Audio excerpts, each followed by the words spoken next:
Have you ever watched a movie that really grips you, that involves you, that makes you feel that you're part and parcel of the action? Well, I'm sure each one of us has at least one such movie. What does this movie do, my dear brothers and sisters? It does not narrate history to us, but it enables us to partake, to be part of that movie.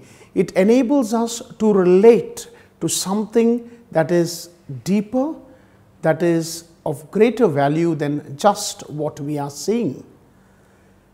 The book of Genesis, my dear brothers and sisters, must also be read through the same prism. The book of Genesis, the first few chapters, employ a device that we refer to as biblical myth. Now, myth must not be understood as fiction, but as a vehicle, a device that in very, very simple forms and in the form of a simple story enables us to grapple with, to get involved with, and to understand a much deeper reality. A reality which words in simple prose would not suffice to explain. And so when we look at today's first reading, what do we have? We have the creation of man and woman. God fashions man from the earth and then notices that man is lonely, and so he fashions all the animals and he brings them one by one to man so that he can name them. But man is still not satisfied. And so God does something really beautiful. He puts the man to sleep. He opens his side, pulls out a rib, and he fashions a woman. What is interesting, my dear brothers and sisters, is to note what the man says. This at last is bone of my bone, flesh of my flesh.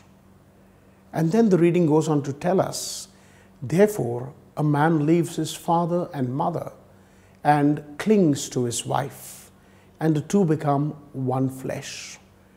What is the author of Genesis trying to tell us, my dear brothers and sisters? It is trying to tell us that as long as mankind looks outside of himself, looks outside of his origins, he is never going to be satisfied. It is only when he finds someone who is bone of his bone, flesh of his flesh, that he exalts, he is satisfied, he is excited, he enjoys life. As we fast forward to the gospel, my dear brothers and sisters, there is the same question that is brought up to Jesus. Is it okay for a man to divorce his wife? And Jesus says, what does Moses tell you? And they say, Moses told us to give a writ of divorce. And based on that, we could divorce our wives. And Jesus points out the original plan of the Creator. Jesus says, Moses wrote that commandment for you because of your hardness of heart. Let's stop for a moment. Hardness of heart is a typical term used throughout the Old Testament to describe sin. And Jesus points them not to that commandment of Moses, but to something that was much earlier, the plan of God.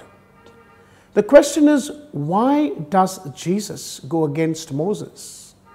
Well, he doesn't. As I said, hardness of heart refers to sin. And since Jesus is the one who destroys sin, you and I are taken to our original holiness. And therefore, the precept of Moses is no longer valid. We go back to Genesis, to the origins. Remember what we said in Genesis. The origins are important. Man rejoices when he comes back to his origins. And this, my dear brothers and sisters, is explained beautifully in the letter to the Hebrews, where the author of the letter tells us that Jesus, who represents you and me, learnt perfection through sacrifice. This perfection, of course, is not moral perfection, but it simply means that he has completed a task. What task? the task to take us back to our origin in God.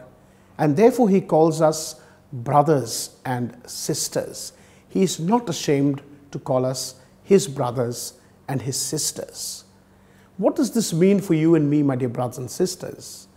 It simply means that you and I very often get bogged down with our lives, with the troubles, with the ups and downs we face.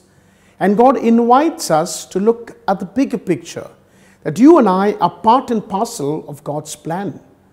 And therefore you and I will really only be rejoicing and enjoy life if we find it in our origin.